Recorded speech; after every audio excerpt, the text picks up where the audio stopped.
let me just start with a thought that's related to what's the whole meeting, but also on the session.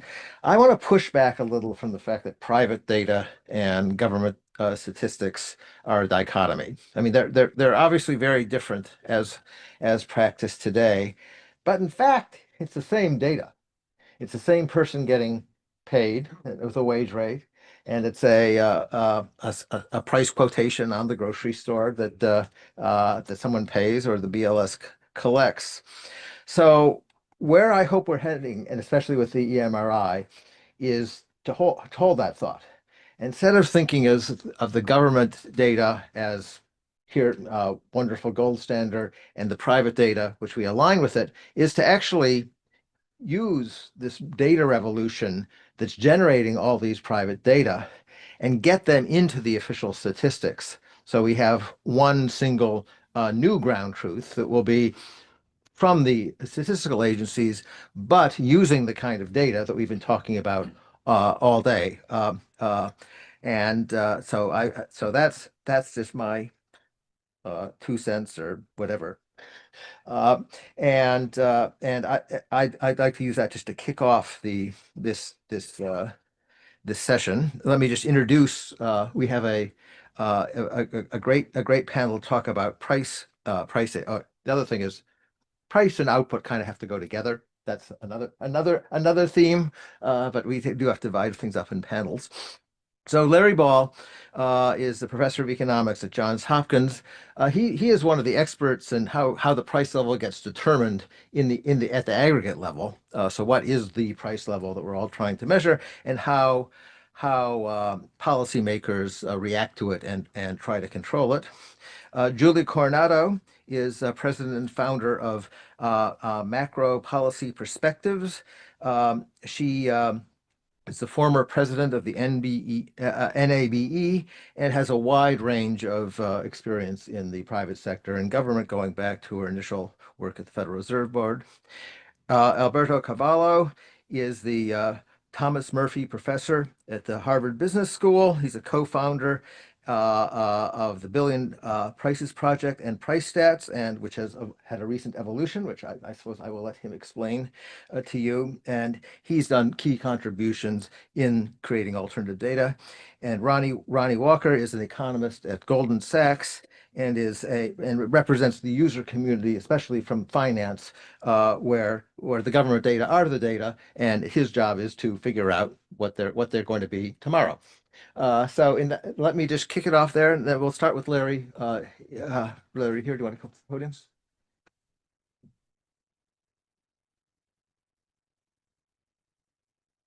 Forgot to say in introducing me, I was part of an amazing graduate class.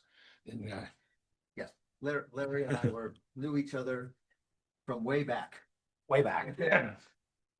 Okay. I'm going to talk about one part of inflation, namely inflation in the cost of shelter. Now, in the CPI, as many of you know, shelter is very important. It's 1/3 of the whole index. So if there are 4 speakers and I'm talking about 1/3 of the index, I'm doing more than my share of analyzing the CPI. Shelter is also important because, again, as I'm sure many of you know, movements in shelter prices were an important part of both the run-up in inflation in 2021 and then the subsequent fall in inflation. Excuse me.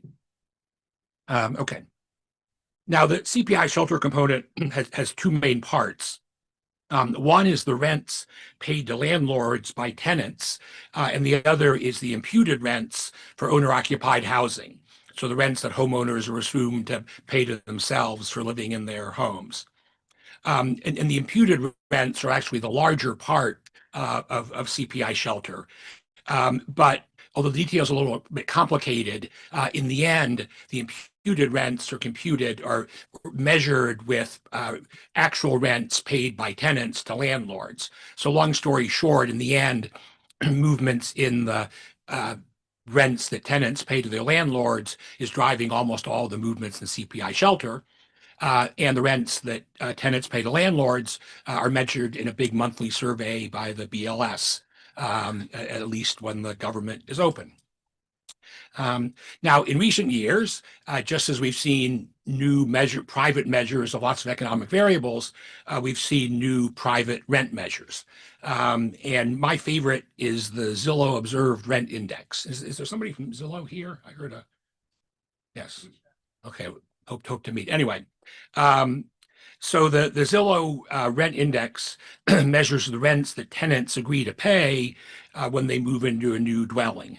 Um, uh, People also use the CoreLogic Rent Index, but a disadvantage of that is that it's proprietary data. It is not easily publicly available. It's actually Zillow, and again, I'd be interested in the motivation. I mean, Zillow really has produced a public good by having this monthly rent index and putting it up online for everybody. Okay. Now, the Zillow and CoreLogic indexes have received a lot of attention in recent years, an important reason being that movements in rent inflation show up in these private indexes before they show up in the CPI shelter index. And that has led many economists to use inflation in the Zillow and CoreLogic indexes to predict the direction of CPI shelter inflation.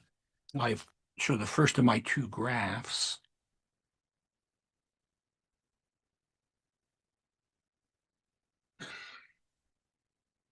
Oops. I can do this maybe.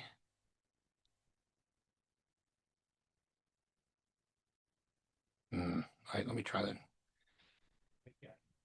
No, I think this is my problem here. And then how do I get full screen? Is it PDF? Control L. Control L. Okay. All right, so we can see the relationship between inflation and the Zillow index and inflation at CPI shelter in this graph, which shows the two series since 2015. And so we see that the Zillow inflation rate rose dramatically in 2021, and that led some economists to predict correctly that CPI shelter inflation would rise in the near future. And then Zillow inflation fell sharply in 2022, and many economists predicted that CPI shelter inflation would also fall, pulling aggregate inflation back towards 2%. And CPI shelter inflation has fallen, although in my reading, the decline has been somewhat slower than a number of people predicted. All in all, there clearly seems to be information in the Zillow index about future shelter inflation, but the exact relationship between the series and the best way to use the Zillow index for forecasting, I think, are open questions, and there's a lot of research going on, one piece of which being an NBER working paper that I recently issued with my student Kyung Woon Ko. All right, now we need to be careful about how we use the Zillow index or related private rent indices. Some commentators have suggested that something like the Zillow index is a better measure of true shelter inflation. And I've seen people like in economics Twitter trying to contemporaneously do adjustments of aggregate inflation rates, putting in the Zillow index.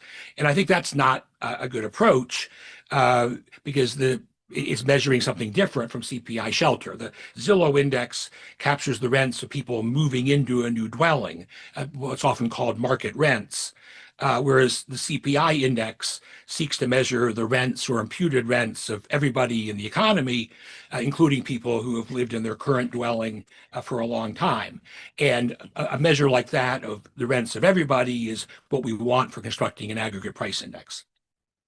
All right, once we understand how the Zillow index differs from the CPI shelter index, we can see why one of them lags the other one. And there are several reasons, which are listed on my second and final slide.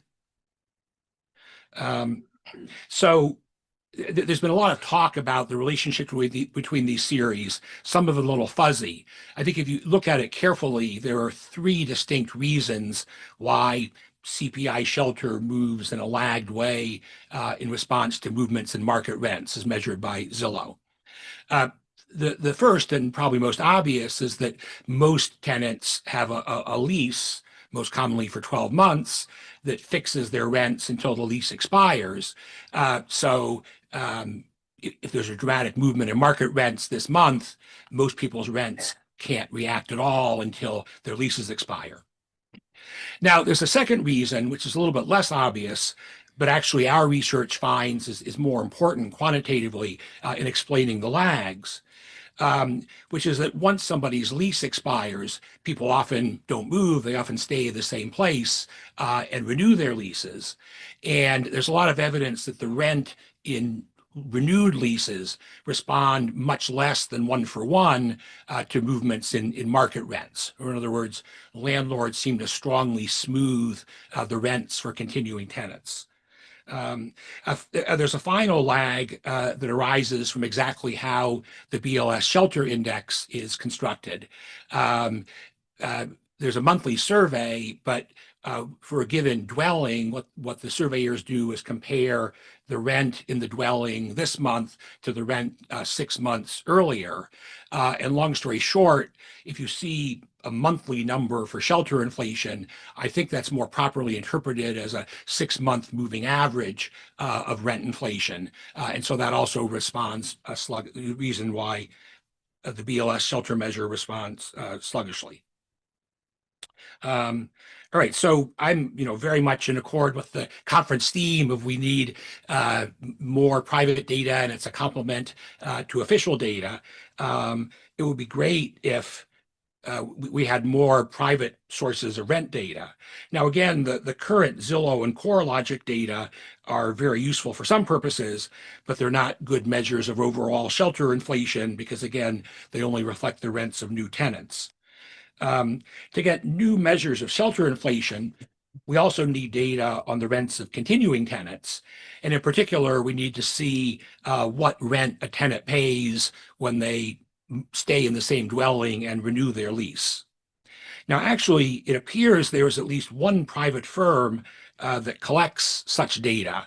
And that's a firm, I don't know how well known it is. I just found it, looking on the web, a firm called RealPage, which is in the business of advising landlords on setting rents, and they create software to help landlords set rents. And as part of that business, they gather a lot of micro data on rents and on both rents for new tenants and rents for continuing tenants who sign new leases. And if you look at this firm's website, they sometimes discuss the relationship between their data on new tenant rents and continuing tenant rents. And actually, that's one source of evidence that renewal rents adjust very slowly to market rents for new tenants. So this kind of data could be very helpful. However, it's proprietary, and as far as I know, there isn't any way at the moment for researchers to access this data. I should also mention, by the way, that there's ongoing work, maybe somebody else will talk about this, at the BLS, developing experimental measures of market rents and studying their relation to average rents. So again, just to sort of second the overall positive conference theme, I think there are great possibilities for collaboration, fruitful collaboration among the BLS academics and private firms if everybody is gung-ho about such collaboration. Thanks. Perfect. Thank you. Can we get Alberto online? So I'm here. I hope you can hear me. we can hear you. Do you have slides? Fantastic. I do, yes. Let me share my screen. I'm gonna have a few slides just to show you some of the data. And I'm gonna be focusing specifically on the work I've done with collecting data online to measure inflation. So I'll be brief. Let me start simply by describing a bit what we've done. Matthew mentioned we created a while ago the Billion Prices Project. I was also co-founder of a company called PriceStats, which in fact has been the company that has been collecting the data that we use for our research. It's a company started in 2011. It has been collecting data from about 1,500 large retailers in 27 countries. And it publishes daily inflation indices and also PVP measures that compare international relative prices. in high frequency and quickly with only a 3-day lag. Now, the data that the company can collect online is about 60% of CPI weights on average of most countries. You typically find all goods online these days, relatively few services, and basically no shelter in this series. You can find obviously shelter online as Larry was describing, and there are other companies and people doing work on that end. But the price stat series is best thought of as a goods index that incorporates some services, but definitely not housing. Now the company was recently acquired by State Street, and it's going to be part of its data intelligence division. So that's sort of a new development lately. And full disclosure, I remain a consultant with State Street on the development of their series and their work. Now, let me show you a bit the data. In fact, this chart is showing you monthly inflation rates of the US all items index in the case of the CPI, and then the comparable one, which is the aggregate series that PriceStats produces. This chart actually shows you, what the index can and cannot do, the PriceStats series. So it's definitely available, in high frequency. It tends to anticipate movements in the CPI. The two lines move together closely, and it's obviously very useful at times when there's no official data due to a shutdown, like you see towards the end of the data points there. But as you can also see, there are months where there are big deviations from the CPI, and that comes mostly from the fact that the index does not cover the same the same basket of the CPI, and in particular shelter, which tends to have these seasonal jumps that you see there in February. That's something that the index cannot capture. So in terms of what's like everything else, it has an advantage and disadvantages. In terms of advantages, I tend to emphasize the frequency. In fact, some people sometimes ask me why create a daily index? Isn't that too noisy? In fact, when you have the high frequency, you realize, and you look at the index, you realize it's quite useful to detect changes in the inflation trend. So think of the slope of this price index as the trend of inflation. You can detect it quite well, and it's a common feature of the indices in general, and you can see it in several countries. In this case, I'm showing you the US in the last couple of years. You can see a very stable trend since December of 2024 that is annualized to about a 3% rate. So in the aggregate, you look at this and you say, well, the tariffs didn't do much. But the other advantage, for example, of the series is the granularity, and you can, you get a lot of details about these individual goods. Basically, everything these companies sell, you can access through their websites, and you can enhance the data set to, for example, get country of origins of individual goods, like I've done in my academic work. So I'm showing you a few charts here. This is work I've been doing in the past 6 months or a bit longer since the tariffs started, to document how much the tariffs were actually impacting prices at the retail level. On the left, you have a graph of imported and domestic goods. You can see clear deviations from the trend. If you want to see more about this type of work, you can go to the Pricing Lab website. This is sort of like the academic successor of the Minimum Prices Project. You can see more information. It's coming out as an NBER working paper soon. But frequency, granularity are advantages. Disadvantages is that like I mentioned, they cannot cover the whole CPI basket. That creates level differences, particularly when you measure, for example, annual inflation rates. I'm making that obvious here on the chart on the left with the comparison with the all item CPI and the annual rates. You can still, use the ups and downs and the dynamics, and you can actually just compare to a US CPI ex shelter and, put each index on a different scale like you see there to kind of learn about that. But it's definitely an issue that if you want to use it and you want a full picture of inflation, you need to combine it with measures like Larry was saying, or other, even, other official sources of shelter inflation as well. One thing I wanted to say, since, I participated so much in the creation of this series, that I think it's important to remember, and given the focus of the conference, on the fact that, like every statistic, price stat itself has advantages and disadvantages. And here I like to distinguish the fact that it's private from the method itself, which I think sometimes we tend to put them together and that confuses us. So in terms of just being a private indicator, there are actually some advantages there. There's a lot of innovation, flexibility to do those innovations. It's obviously available during government shutdowns, like it has happened this past month.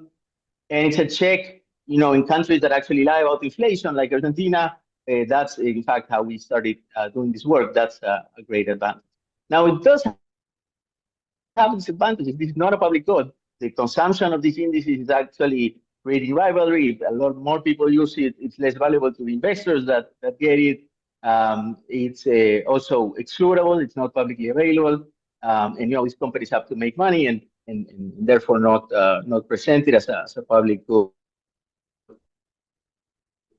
Particularly if you're in the business of measurement methods, less transparency, and also very important, there's no incentives to produce some statistics, like city level statistics or distributional statistics, things like that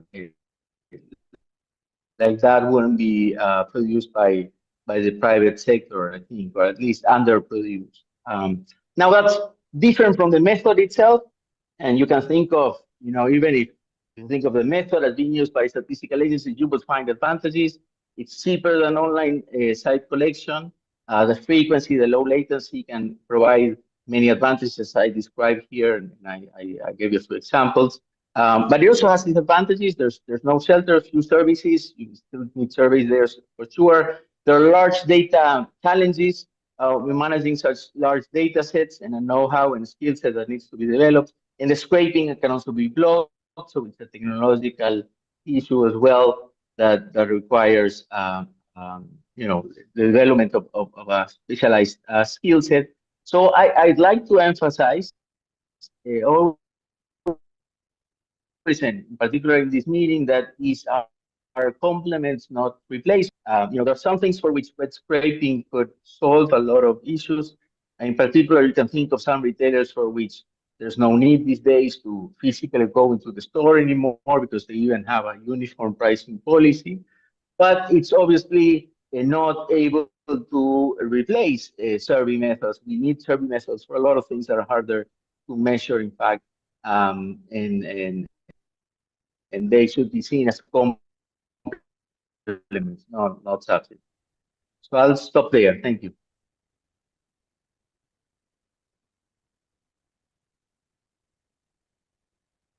Thanks very much. Julia, are you there? Yes, I'm here. Can you hear me? We can hear you and we can see you. Excellent. All right. So I have a few comments that I want to make just in terms of the moment we're in. And then I want to share some of our data on inflation expectations. And then I'll share some slides when I get to that point. So I wanted to first, I have this has been said in a number of ways through the different panels. But in my mind, collaboration is going to be the key to success and resiliency in the modern world of data and technology. And what I mean by that is collaboration amongst the stakeholders in the ecosystem. So let me outline who that is to me. We have public sector statisticians who collect and disseminate data. We have policymakers, be they elected or monetary policymakers who are deciding on appropriate fiscal and monetary policy based on the data. We have researchers at universities, at think tanks, whose job is to provide insights and to further our understanding of the world based on the data. And then we have a range of private sector stakeholders. We have financial markets who allocate capital based on the data. We have businesses in across non-financial industries who are both generating data and relying on official data for benchmarking and putting context to their own data. We have economists, a range of private sector economists who analyze and distill public data for use by companies across industries. And we have the media who are framing the narrative on the world we live in. They're reporting and analyzing issues using the data.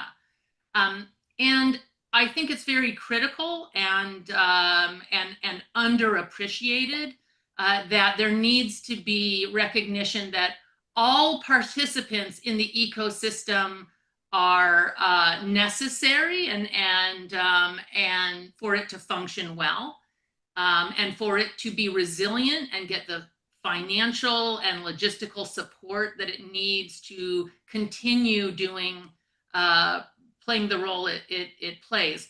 I want to speak specifically to the needs of private sector economists and the things that we need from data to do our jobs and to play our role in the ecosystem. And I'm going to speak to this.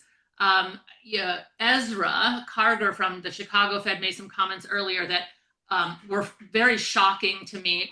First of all, I love what the Chicago Fed is doing. But let me speak to what we need from data. Private sector economists need transparency of methodology. We need detailed manuals. We need updates on data collection and sources in order to understand the data and draw proper inferences from the data. That should be available when you are making private sector data available or even public sector data available. We want transparency of methodology so we can do our homework and understand how to use the data.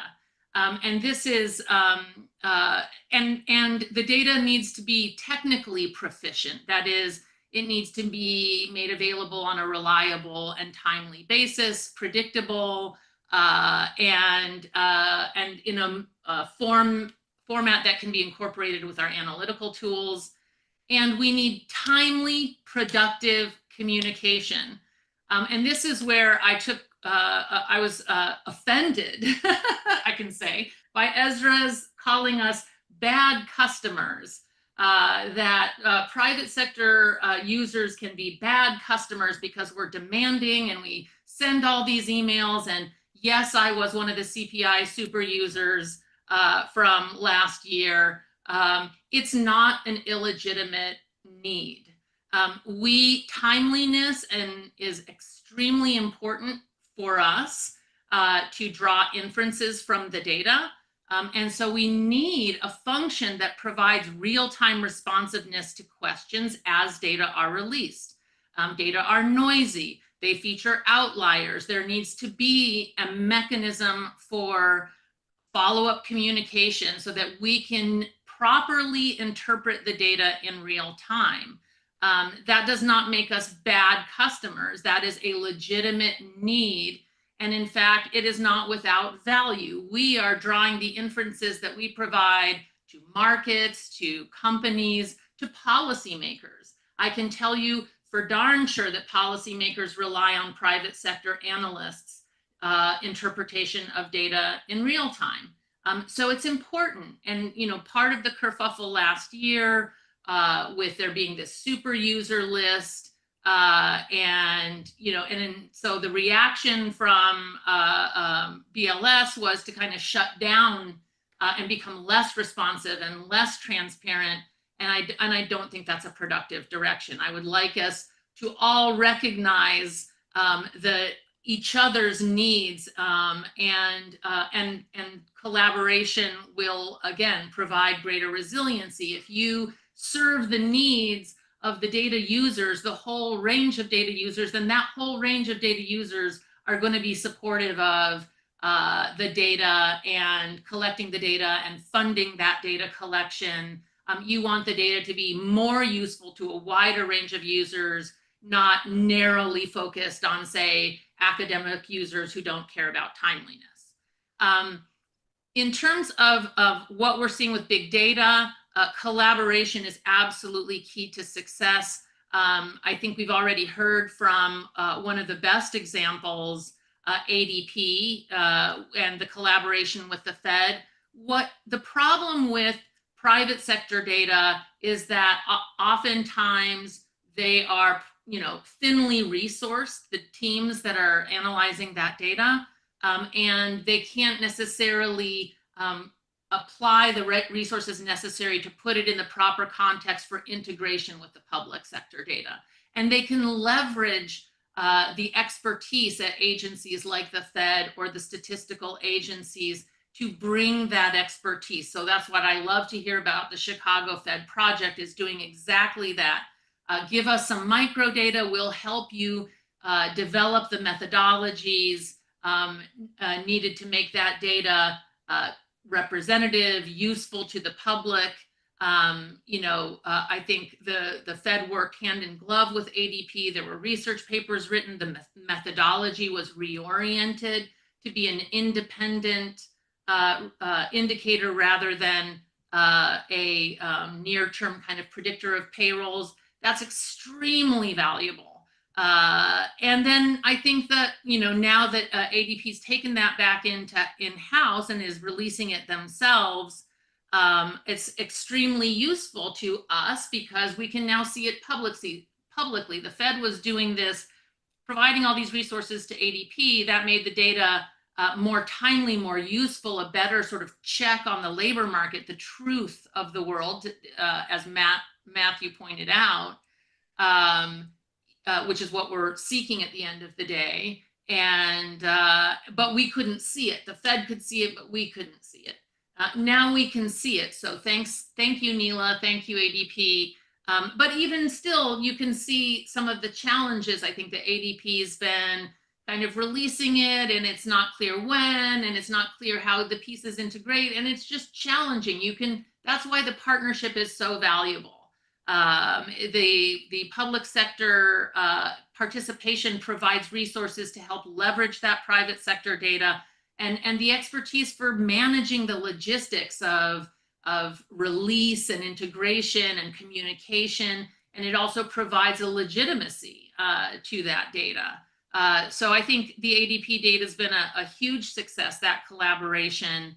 I think the BEA similarly, using the credit card data that it did, incorporated during the pandemic, it allowed the BEA and the Fed has also used some of that credit card data, giving you higher quality data, real-time data.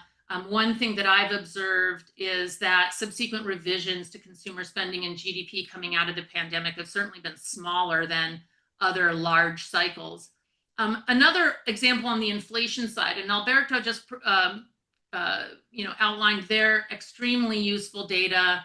Adobe has another, the Adobe Digital Price Index, and that was developed in collaboration with academics. So again, leveraging the expertise of academics to help create something that has use across the ecosystem was extremely useful, but it's struggling. The company's priorities are shifting. It doesn't necessarily get the support within the company that it used to. So that means that the data have become highly irregular in terms of timing of release. It's not transparent. It's not well organized. Just as the government was shutting down, their data became unavailable for October. It was hard to find. Then it became available to certain users and not to others. So it kind of highlights that companies want different things from data, and they're essential participants in the ecosystem, and they should be looking. They don't want to have large budgets. So the collaboration with statistical agencies, with the Fed, is essential to getting to the right place, where they don't have to spend a lot of money to develop the data, but it is developed, it's useful, it's available, and also it gets them the kind of marketing and kind of brand recognition as thought leaders that they're often seeking through developing these data sources. So I would just encourage that, going forward, this kind of academic ego thing of private sector and public, we should drop all of that and think always collaboratively and in research. I know that private sector, I've been all things. I've done academic research. I've been a data producer in the flow of funds. I am a forecaster now. There's no need, everything should be collaborative. We get so much insights from what's happening in the economy from our high frequency perch, and that can generate questions beyond just the Phillips curve ad nauseum. We can generate ideas and contribute to research. Conferences, research, data innovations projects should be approached always collaboratively, because again, the more connected and expanded this ecosystem is, the more that we're going to survive in a polarized world where we're under existential threat. I mean, let's be honest, we're meeting here in a moment of existential threat to the public sector, the public good of public data. And we should take that very seriously. And that means everybody needs to rise to the occasion. So that's my pitch. I'm going to show you an example of inflation expectations data that we've been generating. I'm going to share my screen here and get to, let's do that. Can you see? There it is. There we are. Yes, you can see it now? Yeah. But make it. Okay. Yeah. So we've been doing this. Can you hit the play thing? Sorry? Got it. Is it good? Yes. No. No? Slideshow. I'm in slideshow. Stop the presenter and. You're probably pointing to the wrong monitor in terms of sharing screen. What do you see? We see presenter mode. What? But Composition of shadow survey of market participants. Yeah. Okay. Leave it there. Yeah. Just. Do you see it? Yes. You have about a couple minutes, please. Yes. I only have a few slides. Okay. This is a survey we've been doing since June 2017 on a quarterly basis. Our goal was to include, so if you're familiar with the inflation expectations literature, you know that there are different kinds of expectations we care about: household expectations, market expectations, forecaster expert expectations. We also wanted to get to, the market expectations of highly informed people. So there's a literature now that looks at rational inattentiveness versus attentive participants and their expectations. So our survey is capturing the most attentive inflation people on the planet, people that invest and allocate capital based on their views on inflation. I'll just skip, since we're in the interest of time, to some of the things that come out of our survey. We look at the expectations, both near term and medium term. We do randomization in our survey so that we can test certain hypotheses about about drivers of inflation expectations. So we ask about sort of the probability of inflation falling in the following buckets over the next 12 months. So you can see how that's been evolving lately. And we can break it down by what we call risk takers versus non-risk takers. So economists and analysts, like most of us in this room, versus people who are actually allocating capital. And sometimes those things are the same and sometimes they're different, and we can explore those differences. We calculate longer term inflation expectations, so we can calculate a 5-year forward and look at how it evolves. And we can also ask questions about the efficacy of the monetary policy toolkit. And some of the conclusions. So our data, we make it available to academics and to the Fed and to anybody who wants it. It's integrated into Haber Analytics if you have Haber.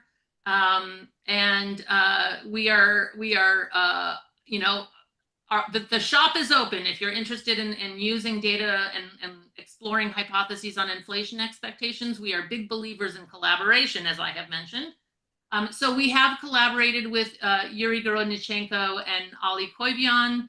And also Roberto Cavallo at MIT, and 2 papers that were featured at the Fed's Framework Review Conference used our data on inflation expectations and market participants' expectations of monetary policy.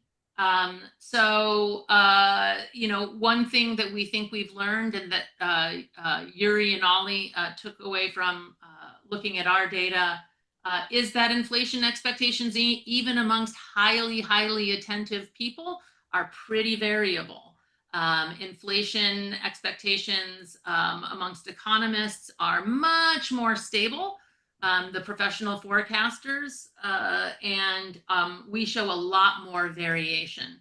And we cover a very interesting time period now. Again, we've been collecting data since June 2017, when inflation was low and stuck below 2%. Then we go through the pandemic, through the transitory or not phase, to the definitely not transitory, to now the tariff phase. So an incredible landscape of time periods to explore inflation expectations. If you are interested in exploring that and using our data, let me know, and I will end there. Thank you. Thank you. Ronnie?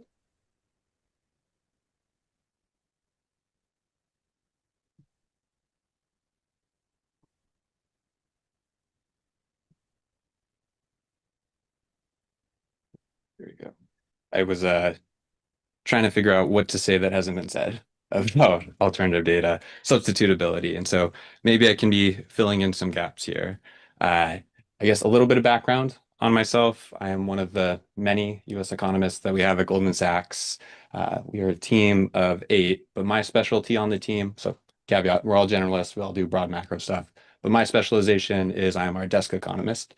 The desk that I am on is our sales and trading desk, mostly like the interest there is fixed income products, inflation traders, currency trading. And so what that means, like what they're interested in from an economist, is forecasting data and providing color around it, around releases. And so, for example, because this is the prices panel, forecasting CPI is my job, and providing color around it and thinking about how to come up with the forecast there. So hopefully I can offer some experience or some lessons from my experience forecasting CPI, using alternative data to come up with better forecasts, and think about how some of our clients, not just sales and trading, but the corporate clients of GS, think about using this data. A few high-level thoughts. So first, on this issue of substitutability of alternative data for the official data, the way that I come up with a CPI forecast is done on a bottoms-up basis. I say, what is shelter inflation, or how am I going to forecast shelter inflation? I take some alternative measures of rental inflation, and I have some model where I try to back out what's going to happen for the overall basket of shelter. I want to figure out used car prices. We have data on wholesale auction prices that lead consumer prices. New car prices, there are private sector providers of new car prices. JD Power does this, for example. Cox Automotive does this, for example. And you aggregate up a basket. And so you do this bottoms-up model to come up with an overall number. Going through that exercise over time, I think I've had kind of 2 main lessons there. The first lesson is that you learn over time. The process is constantly evolving, and it often takes a shock for you to figure out that the process that you were going through was not the correct process in the first place. And then the second lesson is that what I care about, what I use to forecast a monthly CPI reading, probably isn't always actually something that you can think of as being substitutable for the official statistics. On that first point, when I think about that learning process that is ongoing, and kind of needing some sort of shock to figure out what's wrong in your process, I'd give you 2 CPI components in recent years that have been a little bit more volatile. If we think about that initial pandemic shock, used car prices, if you had a good used car price model, 2021, 2022, great years for you as a forecaster. if you didn't have a good used car price model, kind of like myself, it was a little bit of a rougher year. But by the end of 2022, you had a pretty good used car price model. And so today, we think if you got another shock to used car prices, your forecasts might be a little bit better. Second component would be on auto insurance. Auto insurance prices have gone up a lot in recent years, and they've contributed to a significant amount of variation in the overall basket. There, we figured out that you can go to states, or at the state level, a lot of times a regulator needs to approve price increases, and that is publicly reported, not necessarily nationally representative, but covering a lot of states. And so you can go up, you can track these monthly changes in approved price levels, and that tracks what the BLS produces relatively well. And so maybe that index over time is something that you could think of as supplementing the official data. But once again, you have questions of replaceability, substitutability. On that second point, that representativeness, again, there, I do nothing with respect to quality adjustment. On a month-to-month basis, this doesn't matter. Over the course of 5, 10, 20 years, if you care about a cost of living index, obviously going to be very important. Second point, and this we keep calling back to Ezra. He had brought up this point about data isn't always going to be available. Personal experience, sometimes you build a model on some private sector data. 2 years down the line, it's no longer available. You have to find some sort of substitution there. And that is something that a statistical agency, when thinking about replacing or augmenting the official data or through traditional collection methods with something from the private sector, that's a concern. I'm not sure that concern is necessarily all that different from traditional methods of data collection, in that when you go out and you survey a business in a traditional method, you need to rely on them to give you a response. And there's a chance that they aren't going to give you that data. The difference is you just have much more concentrated risk, right? It's all or nothing with this private sector provider. And so you need to worry a little bit more about needing a fallback. One thing I said that I would hit on for Jim and Karen is kind of these business use cases. And so I think there are a few business use cases that kind of interact with topics of the day with respect to price data that maybe sometimes aren't as obvious to people that think, oh, investors use this data to figure out how they should be pricing assets, or I am a corporate and I index some sort of contract to the CPI. Few issues there. One, on pensions. Often a local pension, for example, the LAPD's pension is tied to the specific LA CPI index. And not a big issue for LA, but in recent months or over the course of this year, you've started to reduce price collection and specifically targeted certain metros. And so the example I would give you there is Salt Lake City. Goldman has an office in Salt Lake City. We stopped collecting prices in Provo. And so now that individual city who's been tying to that specific CPI may be a little bit more worried about representativeness of that price index. The second, contracting outside of the CPI. Sometimes you don't necessarily know what you're getting. So for example, topic of the day or of the year, tariffs. Some people or some businesses thought that in order to hedge input costs, they could tie their contracts to certain producer price indices. Turns out that not all producer price indices are going to fully reflect the impact of tariffs. And so to some extent, once again, learning process, what you thought you had tied your contract to doesn't necessarily reflect reality. And then third, moving outside a little bit of the alternative price data or just general price data when you're business planning. I think we talked about the LinkedIn data earlier. For some businesses making headcount decisions, having some amount of increased granularity has been particularly useful. So for example, if we think about a financial firm looking at just the aggregate JOLTS index for finance and insurance, that is not necessarily your competitor. You don't know actually what the market environment is, but going a little bit more granular and saying, well, I'm Goldman Sachs. What is JP Morgan doing? What is Morgan Stanley doing? What are these companies that are more in line with my own process or our own industry? What are they doing? That alternative data is a place where ultimately you can be substituting. And then last thing, you heard from my colleague, Hui Shan, earlier. Our jobs are quite different. Hui has the difficult task of figuring out what's going on in the economy. Like the official statistics aren't necessarily a substitute for reality, or you can't always rely on them as a gold standard. For me, when I'm using alternative data, I'm using it to forecast the official statistics. And once those official statistics come out, that's kind of as close to the truth as you ultimately think you're going to be. Once again, that interacts with two topics of the day. One, during the shutdown, you had, as Ezra once again had pointed out earlier, you had a number of alternative data providers come out, or alternative sources of information come out and say, look at our ground truth. And what happened there is, in this absence of official data, people were able to use this alternative data to be reinforcing their own priors, because you don't have a sense of how good is this data, how not good is this data. It agrees with what I thought before. Once we get that official data again, you have to come back to reality to some extent. And then one final thought, once again, along those lines of like thinking of our data as the gold standard. One concern we've had through this period, where maybe there's increased criticism of statistical agencies or the quality of data that's being produced by the US.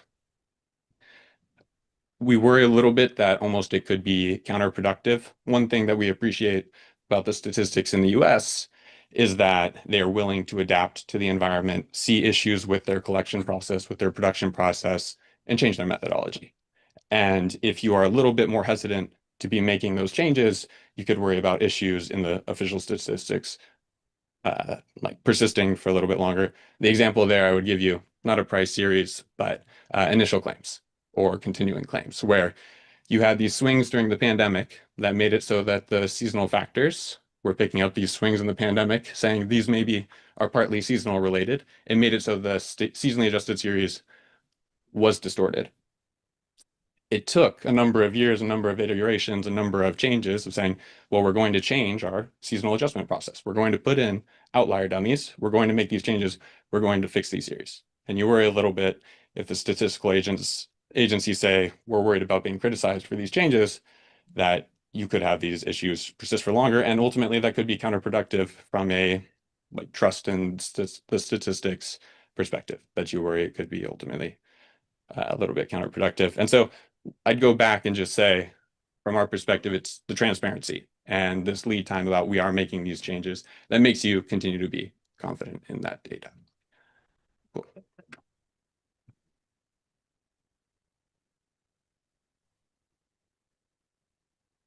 Thanks. We have time for about 10 minutes of questions if people want to. Yeah, could you please introduce yourself when you Sure. Leo Feller. I'm the chief economist at a company called Numerator. So I actually don't come with a question. I come bearing gifts. So what Numerator does, it's a company that has a very gimmicky app called Receipt Hog that pays consumers about $10 a month to take pictures of their receipts when they go to Walmart or Costco, or they can link their loyalty accounts when you go to CVS and put your phone number. We'll scrape that data. Or you can link your Amazon account and we'll scrape that data, or you can link your email and we'll scrape your email for receipts, right? With that, we have 200,000 households who are representative, who are giving us receipt data every single month. It's great for being able to look at prices, but differently, I think, than scraping websites. You're actually going to see what people bought, right? So you're not just getting the price that was listed. You're going to see, well, did people actually buy that item? And one of the challenges that I've had when I've tried to match the CPI is you might have something like buy one box of cereal for $6, but four for $10, right? And so we will actually show it up as being $2.50 each rather than the listed price if you're just buying one item, right? So there's definitely some differences compared to like a general CPI basket. And we found that it matches more closely perhaps to the PCE because we have these consumer weights that we can have keep changing over time. We try to make this available to all researchers, and we started doing it for free. And I think we did it with Ezra and Scott Brave as well at the Chicago Fed for free. And I think one of the reasons that Ezra brought up the, it's free as long as they don't ask us too many questions, is that, if we start getting lots of questions, then I have to hire people to be able to answer questions, right? Or if we get lots of red lines, which has been the issue that we've experienced, right? Then I have to pay my general counsel to go through all the contracts that we have with universities and the different Fed reserves. We have an agreement in place with Yale that allows you through their data intensive social science center that allows any academic to get this data for free, right? 200,000 households. They are going to have this every single quarter. We use it to track retail sales. We use it to decompose retail sales by what low, middle, and high income consumers are doing. More recently, we are looking at decomposing inflation by low, middle, and high income types of households. So lots of stuff that can be done with this. To kind of piggyback on what Julia was mentioning earlier, I am one economist, right? I left a position at UCLA and then prior at Johns Hopkins to be able to come to this private sector company.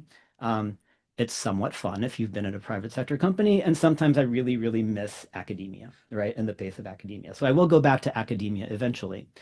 But if I go back and we don't manage to make this data available to all of these academics, and I failed in my role at being at this company for 4 years because then I've been the only one using the data plus a few other economists here and there who, managed to hear about it.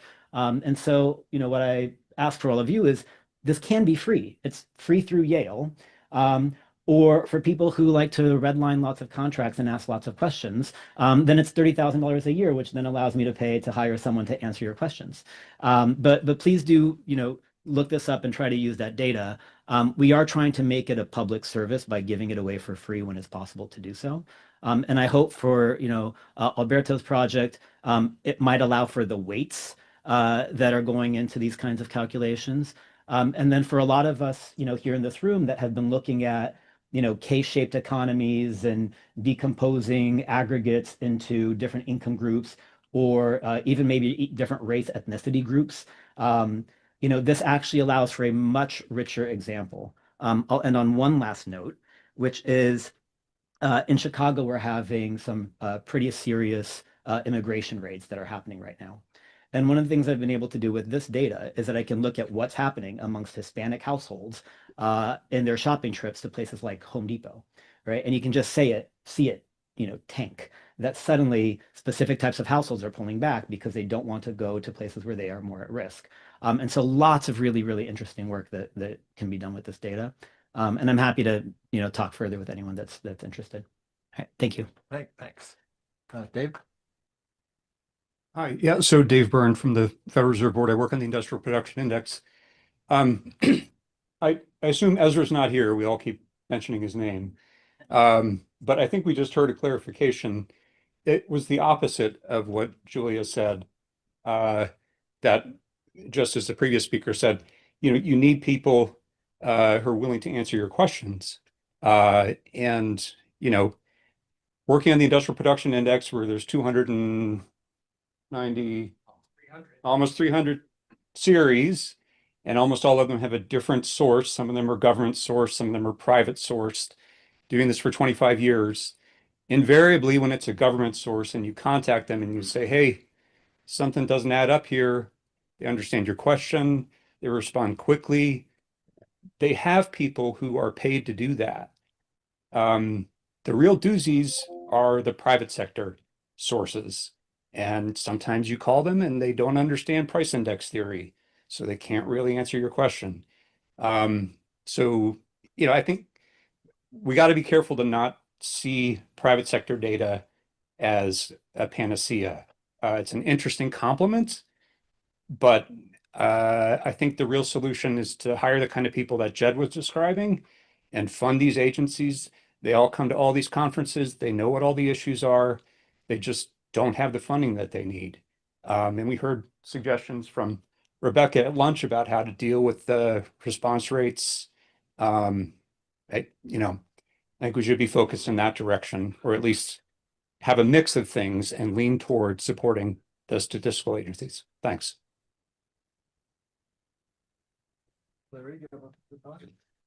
Yeah, I just wanted to follow up. Julia made reference to the super user kerfuffle, I think is how she put it. And actually, I think we should actually at some point have some serious discussion about that, because I don't know much about the details of the case, but like Julia, I have the sense that it's maybe understandably made BLS a little less gung-ho about interacting. So I had a meeting with a junior BLS person, and it was a little frustrating. I had all these questions about their data on shelter, and he was, again, probably understandably kind of guarded about there were some things he could talk about, some things he couldn't. And certain kinds of questions had to be submitted in writing to somebody who was in charge of it. So now, on the other side, I obviously we certainly don't want, given how financially valuable it would be to know what's going to happen to the CPI. We don't want insiders getting information to other people. So I don't know how to draw the balance, but I think that's an issue that should be addressed. Can I add it into this Actually, now? we have a couple of questions on the floor. Oh. Karen. Yeah, question. It's for whoever, but maybe Ronnie and Julia. Are you using data from predictions markets at all? I understand some of them have betting on data releases. It seems like there might be some information there, but I'm just curious what the state of play is on that. Yeah, I've got a couple thoughts. One, no, not really. For like in my everyday forecasts, I think of myself as like I think of it as almost like a competitor to some extent. That like Yeah. it's like in the same way that like Bloomberg collects a consensus of forecasters. I think of prediction markets as closer to the everyday person, what they think this data ultimately could be. What I would say though is prediction markets are helpful for things that I don't feel like I have expertise in, for figuring out what do people think is a possible outcome. And so when we're talking about the length of the government shutdown, prediction markets giving you some sort of probability distribution about when it might end, extremely useful, and something that beforehand kind of just throw my hands up and say, I'm not sure what people think. And so helpful from that perspective, but less from forecasting. Yeah, can you hear me? Yeah, Julia, yes. I'll just add in, prediction markets can be the ultimate tail chasing, right? So we don't use them for our forecasting. We have considered, playing in them because we are experts. I guess I would echo what Ronnie was saying, that they can be useful in different areas. We have certainly noticed that a CPI betting market is has been developing. I think it's not that interesting. And just I want to just also follow up with to be clear with David. I don't think I've ever suggested that private sector data is a panacea. And I wouldn't want you to take that from my comments. I think it's absolutely public data is critical, and support for public data is critical. And I think for me, one of the things that the super user kerfuffle revealed is that actually BLS was excellent for decades at supporting users in the private sector. There were people that were there to answer questions. And it may not have been organized, as optimally as it could have been, or structured as optimally as it could have been, but it was an extremely productive relationship where if there was some kind of outlier, we can follow up and say, what's going on here? Or can you clarify the methodology there? And like the fear of God has been put into them, as described by Larry, so that they only give like terse answers and quote from the manual. And that's not a good outcome. We need users supported. I mean, that was part of my point, is and what David was saying, like we need responsive, good, productive communication between data creators and users. And that's, and the more you provide that, the more support you'll get for the data, was my argument. Thanks. Jed, one last question. Yeah, I wanted to echo a couple themes, particularly what Leo was saying about the choices that companies often have to make about detail provided, support that's possible to provide. It is going to be really unusual for a company to be able to document, support users using data that they have. I've been in situations multiple times in companies where we've decided, very clearly not to sell our data and just continue to give it away for free because selling it would raise expectations about the kind of support that we could provide. And, what we would get by selling the data could in no way, fund the reasonably much higher support expectations. The other thing I think an important piece of empathy in working with private sector data providers is that the internal politics of this within a company are incredibly complicated. There are lots and lots of teams within private companies who have good reasons for the company not to be sharing their data. There are teams worried about reputation. There are teams worried about legal risk. There are teams worrying about giving away competitive assets. The person that we as researchers or folks from the public sector or nonprofits are working with at a private company around the data are almost certainly the person in the private company who is our ally. And they need to navigate an extremely complicated internal dynamic with people whom they also need other things from, completely unrelated to the data question. But be gentle with the private sector partners we work with because they want to make this work. They are our ally, and they have a lot to deal with across all of their own teams within their own companies. Thank you. And thank you, the panel, for a really interesting discussion.